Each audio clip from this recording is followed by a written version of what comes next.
좋습니다. 귀한 자리에서 말씀 나누게 돼서 영광입니다. 제 소개하는 것 중에 제가 GMTC 훈련을 4기 마쳤고요. 1989년부터 90년까지 벌써 꽤 오래전 일이네요. 그리고 훈련 마치고 제가 90년부터 95년까지 GMTC 총무로, 그때는 저희가 이 본부 건물밖에 없었죠. 2층짜리 양옥집밖에 없는데 그래서 초창기에 제 인생의 황금기를 이 GMTC에 바쳤습니다. 30살부터 36살까지. 그리고 여기 있는 동안 결혼했고 저희 아이들 둘 다 여기서 메이드 인 GMTC입니다.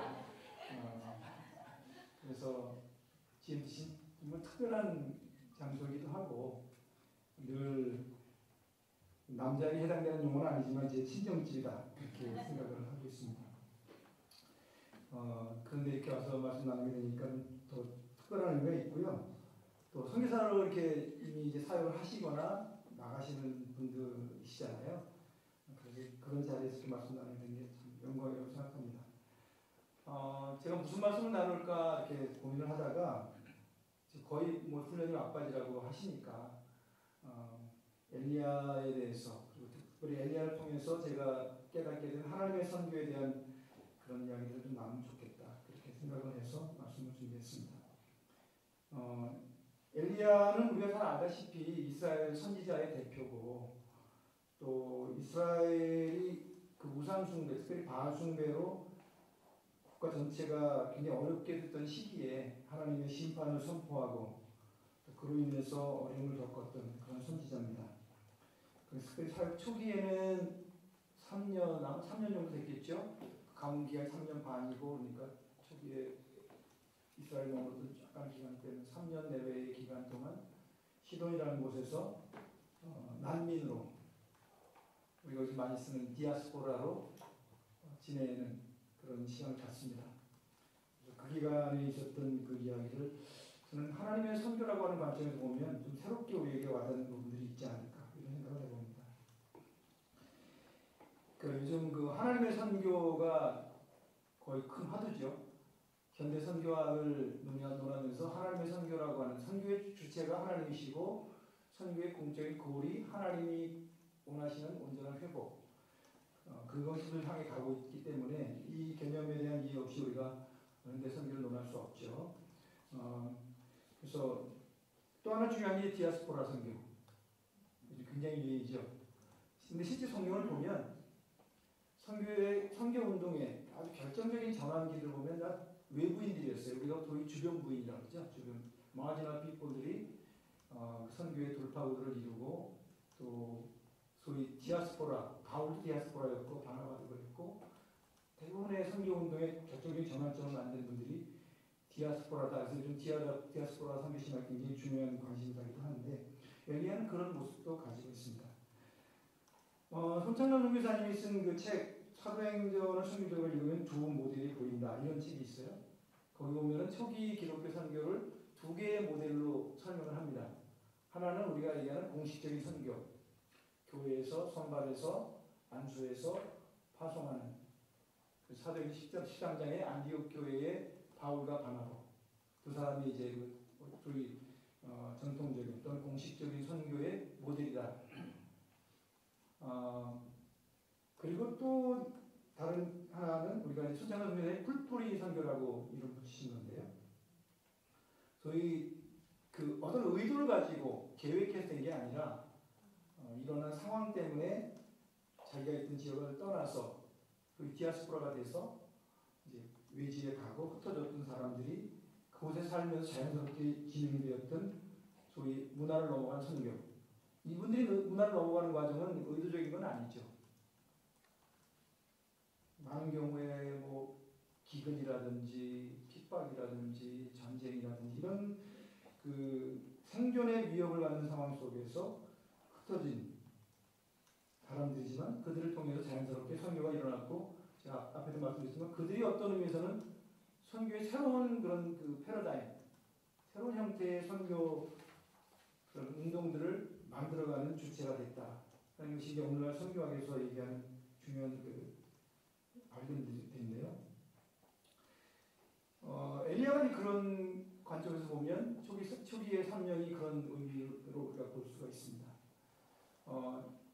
이 디아스포라, 난민 사역이라고 하는 것이 굉장히 다양하게 지금 진행되고 있는데 제 경험을 좀 하나 나누면 저는 이제 태국에 있는 모슬렘들 때문에 이제 사역을 하게 됐고요. 17년 정도 사역을 했습니다. 지금도 태국이 한층 모슬렘들 자기가 한 1000만이라고 그러고 이제 일반 통계에 의하면 한 500만 정도의 말레이계가 주를 이루는 모슬렘들이 살고 있고 제가 태국에 들어갈 때 알려진 신자가 100명 이하였으니까 거의 미전도 종족이라고 볼 수 있죠. 지금도 아마 알려진 그 공개된 신자는 300명에서 500명 될까? 그래도 꽤 많이 는 거죠. 아직도 굉장히 어려운 그런 대상이기는 합니다. 그래서 그분들 가운데 이제 제가 사역학을 갔는데, 저는 태국 남쪽에 한 300여만 명이 있고, 말레이 반도 북쪽에 한 100만, 그리고 방콕 수도권에 한 100만 정도 분이 있는데, 저는 뱅콕으로 갔습니다. 그래서 이제 처음 사역을 할 때에, 굉장히 어려웠습니다. 무슨 말에 들어 살았지만은, 사역할 수 있는 기회 자체가 없었으니까요. 그래서 초기에는 막 우울증에 빠지기도 하고, 몸도 아프고, 참 힘든, 한 5년 정도 그랬던 것 같아요. 그런 기간이었습니다. 근데 그 기간 중에 제가 만났던 형제 중에 하나가 가명인데 압둘이라는 형제입니다. 이 형제는 이란에서 온 형제였어요.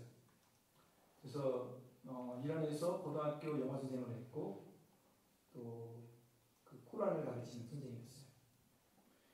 근데 이제 이 친구가 이제 98년에 제가 96년에 태국 들어갔거든요. 그리고 한 만날 때가 한 99년쯤이었을 것 같은데 98년에 뱅콕 아시안 게임 할 때 이제 태국으로 들어온 형제였습니다. 이 형제는 그 고등학교 교사를 하다가 이제 그때 당시가 이란 이라크 전쟁, 어떤 분은 잘 모르실지 모르겠는데 이란 이라크 전쟁이 꽤 여러 해 했어요. 그때 이제 군에 징병이 돼가지고 군대로 가서 이제 전투를 했는데 굉장히 잔인했답니다. 그래서 서로 엄청나게 죽이고 그랬는데 이 형제가 이제 하루는 이제 이제 이란 쪽이잖아요. 형제 이란 사람이었으니까 그 이란 군대가 이제 그 이라크 진영을 쳐들어가서 다 죽이고 그쪽 진영을 이제 점령을 한 거죠. 그리고 들어가서 그 사람들에게 막사를 들어가서 깜짝 놀랐다는 거예요. 벽 한 구석에 그 코란이 꽉 차 있었다는 거예요. 그리고 매일같이 그것을 가지고 읽고 기도했던 흔적을 볼 수가 있었는데 본인이 코란 선생이기도 했으니까 굉장히 충격을 받았다는 거예요. 양쪽이 다 코란을 보고 그렇게 열심히 알라에게 기도하는데 어떻게 우리가 서로 이렇게 잔인하게 죽일 수가 있을까? 그러면서 이제 이 형제 마음속에 질문이 생긴 거죠. 이슬람은 어떤 종교인가? 나는 본인이 코란을 잘 아는 입장이니까 그러면서 이제 그 이슬람을 회의하게 되고 그러다가 이제 제대로 얼마 남겨놓고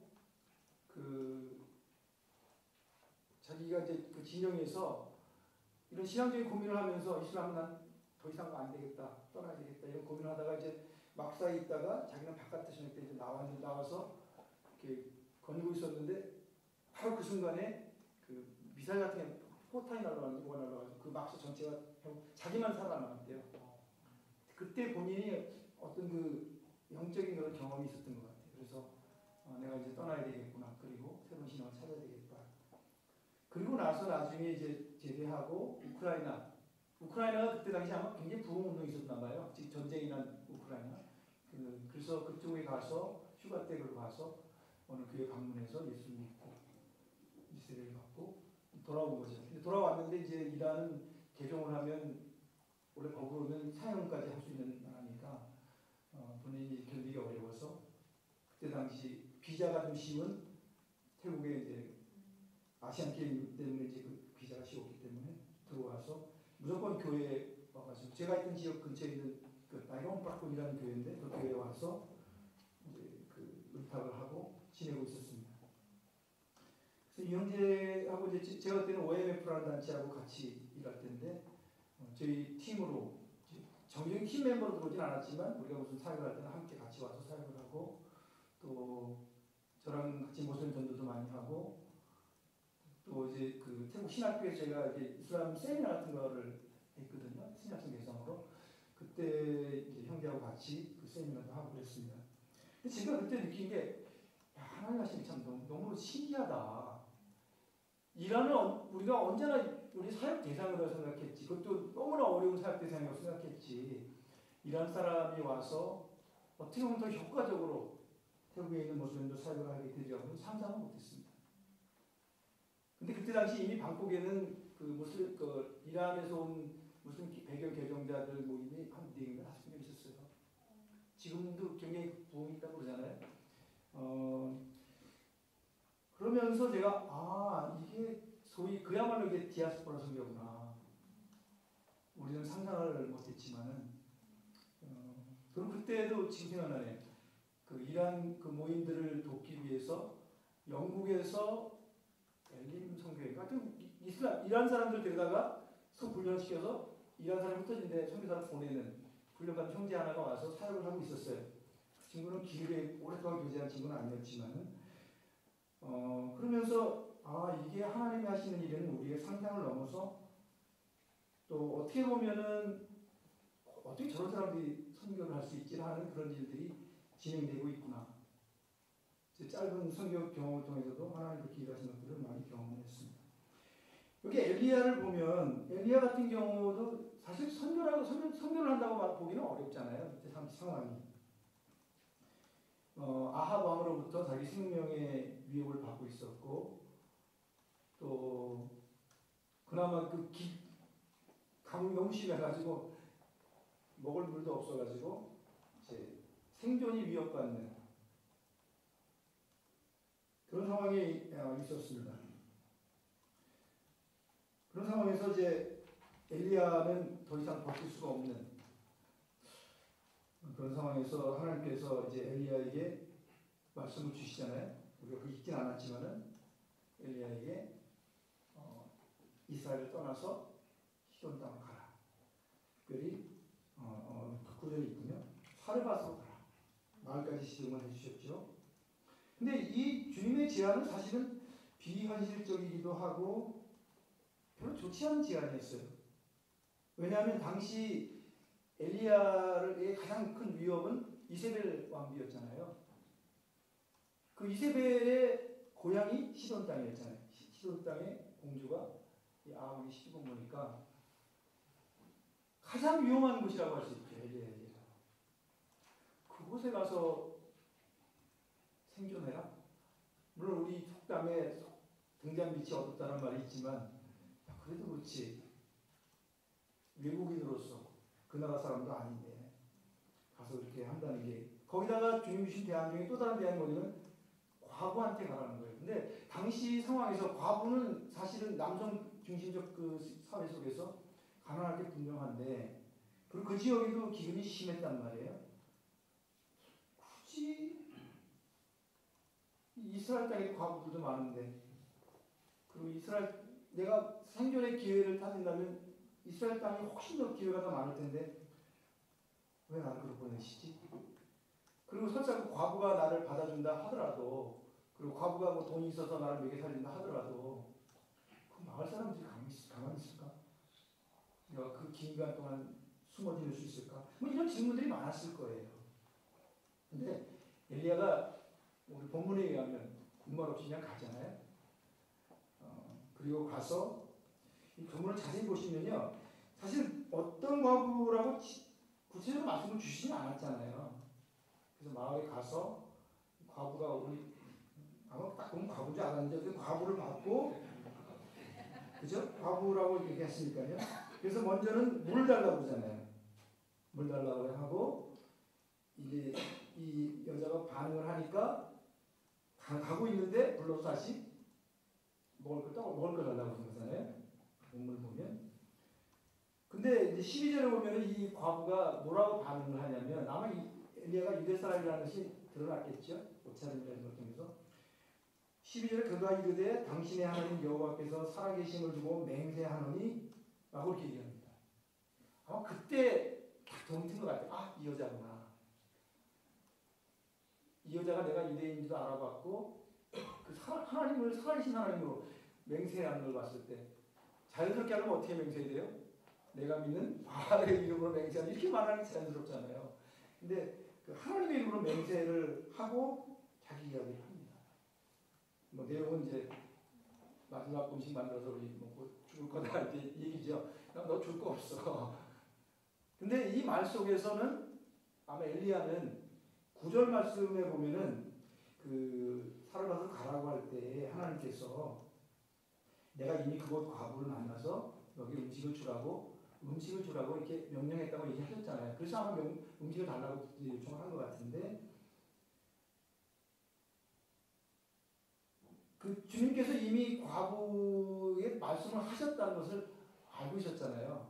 그러니까 이 여자가 맞구나. 그리고 이 여자는 하나님 만났고 하나님으로부터 나를 공개하라고 이미 이야기를 들었구나.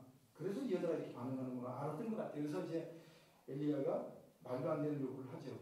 자기 아들하고 둘이 만들어놓고 이제 죽을 건데 야 니네 먹기 전에 내 거부터 만들어와. 생면부지 처음 만난 남자가 어쨌든 이제 그렇게 해서 그렇게 말하고 과부 입장에서 볼 때는 약간 뻥이죠. 네가 나한테 다 먹을 거 주면은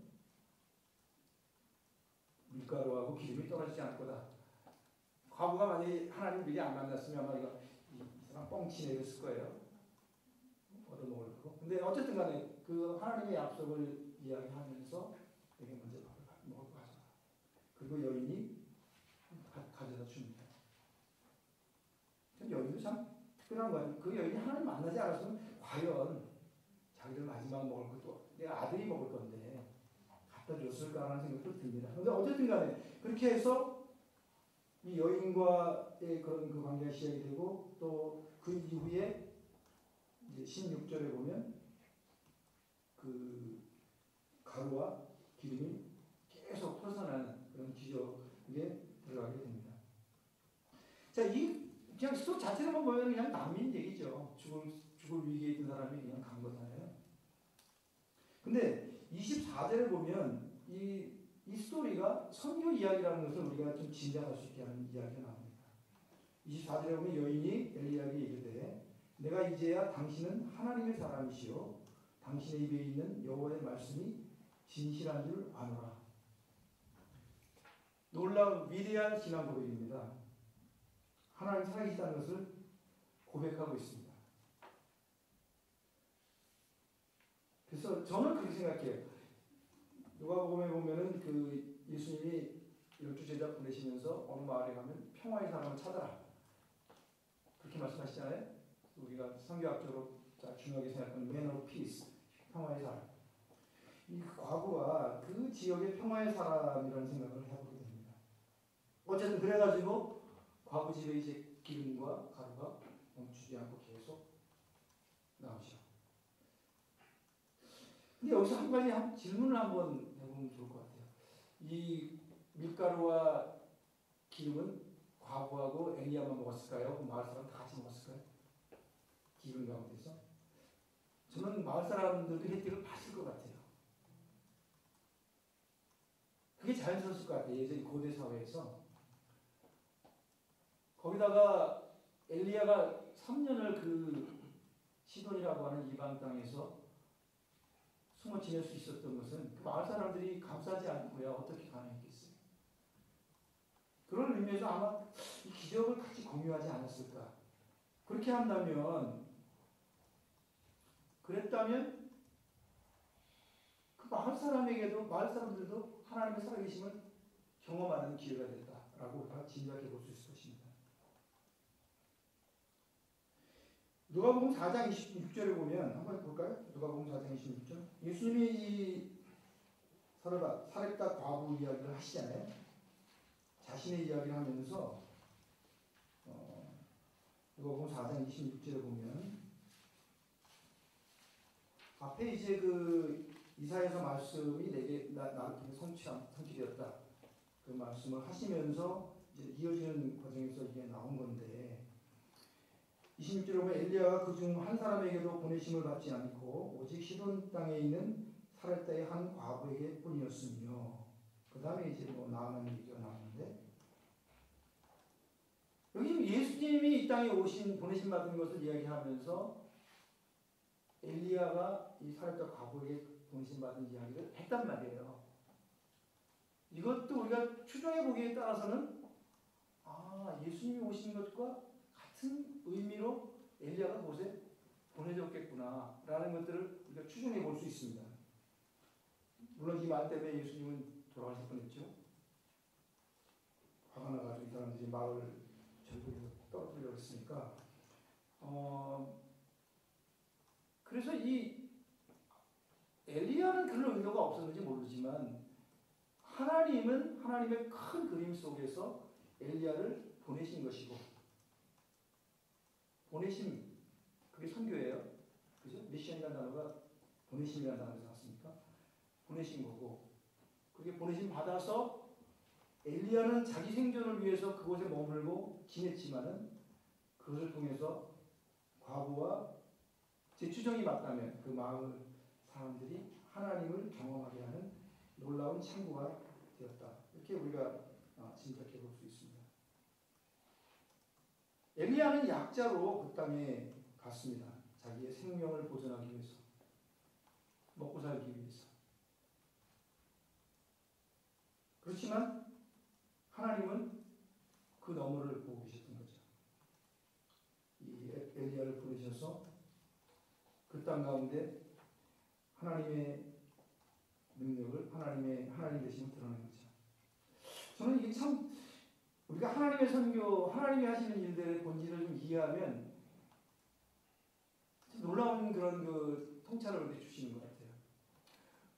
우리는 선교할 때 여러분 어떠신지 모르지만 한성교사님들이 이제 가서 우리 한성교사님들이 약점이 있는 것 같은데 이 선배들이 해놓은 그 터 위에서 그 서양성교사는 그 다음 단계를 가거든요. 근데 우리는 다 대장이잖아요. 우리가 개척자잖아요. 저도 개척자로 갔고.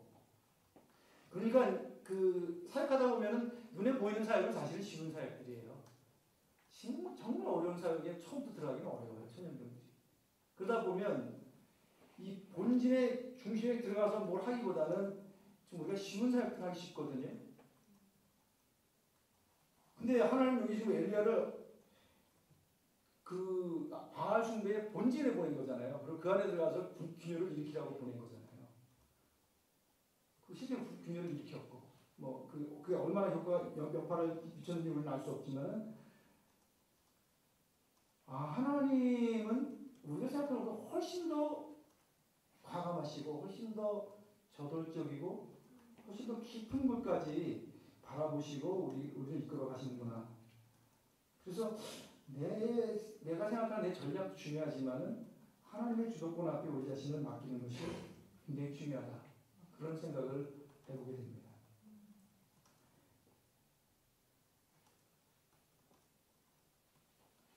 또 한 가지는 오늘 짧게 됐는데요. 제가 다시 주연의 앞에 한 3분의 1을 내가 뺐어요. 오늘 얘기하고 관계가 없는 것 같은데 짧게 할수 좋죠? 네. 한 가지 더 이 엘리야 스토리에서 참 굉장히 와닿는 그런 것 중에 하나가 선교사의 성장입니다. 엘리야의 성장. 저는 엘리야가 성장했다고 보거든요. 물론 떠나기 시돈으로 가기 전에도 훌륭한 선지자가 있을 거예요. 그러니까 하나님 사용하시겠죠. 근데 그 곳에 있는 기간 동안 엘리야가 성장했다는 것을 볼 수가 있습니다. 3년 동안 그는 그냥 단지 생존을 위해서 그 땅에 있었던 것이 아니잖아요. 날마다의 삶이 하나님의 기적과 함께했던 삶이잖아요. 그리고 여전히 하나님 모르는 그런 공동체, 그런 그 사회 속에서 생존하는 그런 몸부림이 있었단 말이에요. 그리고 이제 3년 뒤에 하나님의 엘리야를 이스라엘 돌아가라. 그랬을 때 이제 우리가 읽진 않았지만 18장에 보면 엘리야가 이제 다시 돌아와서 아합왕을 만나고 아합왕한테 무슨 제안을 하죠? 여러분 우리가 잘 아는 갈멜산의 대결을 제안하잖아요. 말도 안 되지 않아요? 자기 지금 난민으로 그냥 살아남기 위해서 그렇게 근근히 했던 그 남자가 어느 날 탁 돌아오더니 왕한테 와가지고 이제 끝날 때 됐다고 선포하고 니네 이 모든 심판을 근원이 됐던 바알 선지자, 아세라 선지자 850명 데리고 와. 바벨론에 모아놔. 그리고 하나님의 인재에 대해 대결을 벌이잖아요. 그리고 엘리야의 제단에는 부재에서 다 태워야 되는데 물을 갖다 뒀고 이 850명의 적군은 강력한 왕의 권력의 정치적 배후에 있고 850대의 상상이 안 가잖아요. 생각해봐요. 근데 엘리야는 얼마나 당당하지. 그리고 그 대결을 치러내고 그 선지자들, 그 우상숭배 선지자들 다 죽여버리고 돌아와서 이스라엘을 새롭게 하는 그 일들을 시작을 합니다. 제가 훈련받을 때 이태용 목사님이 그렇게 얘기하셨어요. 선교사들은 100% 다 사역에 힘을 쓰지 마시고 그때 제가 기억은 7대 3이었던 것 같은데 한 70%는 사역을 하고 30%는 자기가 성장하는 데 투자해야 된다. 물론 내가 성장하는 만큼 또 사역이 되는 거니까 그렇게 사역에 투자하기도 하죠. 그렇게 말씀하셨던 것 같아요. 그 사역 현장, 근데 제가 지금 선교지를 떠난 지 좀 한참 됐지만 선교지에 있는 동안 정말 제가 성장한 것 같아요. 진짜 선교사가 됐고 아직도 부정한 게 많지만 그때 하나님을 더 가까이 알게 됐고 사람들을 섬기는 것이 무엇인지 또 내가 선교사로서 또 하나님의 사람으로서 살아가는 것이 무엇인지를 배운 것 같거든요. 선교사에게서 굉장히 중요한 것 중에 하나는 선교지에서의 본인의 성장도 굉장히 중요한데 엘리야의 모습 속에서 우리는 그 하나님의 일하심을 우리가 볼 수가 있는 것 같습니다. 오늘 우리 변 목사님 계시지만 변 목사님 논문이 그거잖아요. 선교지 같은 분들이 돌아와서 자기 고국 교회에 얼마나 기여를 하는가 그런 이제 그 타문화에 대한 문화적인 또 융통성이라는 부분. 근데 이 엘리야를 보면서 우리가 그 사실을 확인할 수 있는 것 같고 정말 우리가 선교지에서도 유용한 하나님의 일꾼이 되어야 되지만 더 중요한 것은 우리가 성장하는 것이다. 그리고 우리가 지속적으로 하나님께 사용받을 수 있는 존재로 성장하는 것이 중요하다. 그런 생각을 하게 됩니다. 엘리야는 그 시돈 땅 3년을 통해서 본인이 성장하는 경험을 했습니다. 근데 이 모든 과정을 다 뭉뚱그려서 우리가 이제 정리를 한다면 오늘 제가 설교 제목이기도 한데 그 모든 과정은 사실 하나님의 선교이기 때문에 가능한 것입니다. 어떻게 시돈 땅에 엘리야 생각으로 갈 수가 있었겠어요? 간들 그 과거가 뭘까 해줬겠어요? 그리고 그 3년 동안 그 기적의 삶을 살 수 있었겠어요? 그리고 돌아와서 엘리야가 그 놀라운 영적인 능력을 발휘하는 존재로 성장할 수 있었겠습니까? 저는 보면서 이게 하나님의 선교다. 하나님이 하신 일이다. 이 현대 선교의 제일 큰 그 맹점 중에 하나가 근대 선교의 조직 구조에서 제일 어려운 것 중에 하나가 너무 단체 중심, 선교사 중심의 이런 그 선교 철학이 세워진 것을 이제 많은 분들이 비판하거든요. 그래서 이제 요즘 나오는 것이 약함의 선교. 여러분 그 책 보셨는지 모르겠어요. 길의 영성. 데이비드 보시가 쓴 그 길을 꼭 보세요. 그 책을 보면 이제 데이비드 보시가 고린도후서의 바울에 대한 얘기긴 하지만은 결국은 선교의 본질은 약함이다. 고린도 전서에서도 바울이 그렇게 얘기했죠. 약한 자를 통해서 강한 자를 부끄럽게 하신다. 그리고 고린도후서에서는 내가 약할 때 강하다. 내가 약하기 때문에 그리스도의 능력이 나타난다. 근데 저것이 깨지기 때문에 내 안에 있는 복음이 드러난다. 모든 게 약함의 선교거든요. 그 얘기를 이제 하고 있는데 이제 근대 선교는 사실 우리가 그렇게 하지 않았죠. 막강한 정치적인 배경, 그다음 대정적인 힘, 우월한 문명, 또 아주 탁월한 신학적인 그런 그 학문 이런 걸 가지고 이제 선교를 했는데 오늘날 뭐 그것이 필요 없다는 것은 아니지만 그 바탕은 그 기초는 사실은 우리들의 약함을 통해서 하나님이 드러나는 선교. 이제 우리가 그걸 하나님의 선교라고 말하는데 이 엘리야의 이 3년은 그런 의미에서 약함의 선교이기도 했고 그 약함을 통해서 하나님이 드러나는 선교였습니다. 그래서 이런 면에서 우리에게 굉장히 많은 그 시사점을 주는 그 스토리가 아닌가, 그 엘리야 이야기가 아닌가 생각합니다. 이제 좀 마음 조절해 보겠습니다. 엘리야는 자기의 생명을 위해서 난민으로 시돈으로 갔습니다. 그러나 그는 자기의 비전을, 자기의 사명을 버리고 도망간 비겁한 도피는 아니었어요. 오히려 하나님 주신 사명의 확장이었고 이스라엘에 있는 이 우상숭배의 문제의 본질에 들어가서 그것을 직면하는 새로운 도전이었습니다. 그리고 들어갈 때 그는 약한 자로 들어갔습니다. 먹을 것도 없고 도와주는 자도 없고 외국인이었고 피난민이었고 디아스포라였고 그러나 그곳에서 그는 그 약자이기 때문에 약자였기 때문에 우리 하나님의 기적을 드러내고 그것을 통해서 그 지역사회 가운데 하나님의 살아계심을 드러냈습니다. 그리고 그 과정을 통해서 본인이 성장하는 그런 시간을 가졌던 것으로 이렇게 볼 수가 있습니다. 선교는 십자가의 영성이고 약함을 통해서 이루어지는 하나님의 능력이고 그리고 하나님이 그리신 청사진 창조부터 마지막 회복에 이르는 거대한 하나님이 그리신 그 그림에 나를 맞추고 그 그림, 그 하나님이 그리신 그림 속에 나를 던지고 또 그것에 참여하는 그런 과정이다. 이렇게 봤을 때 엘리야의 이 3년은 굉장히 소중한 의미가 있었다. 이렇게 생각을 합니다. 그리고 아까 제가 읽었지만 17장 24절에 이 말씀이야말로 선교사들의 멸류관이 아닐까 싶습니다. 그가 만났던 또 그를 도왔던 그 여인이 엘리야에게 내가 이제야 당신이 하나님이라는 거 당신의 입에서 있는 말하는 말씀이 여호와의 말씀인 줄 안다.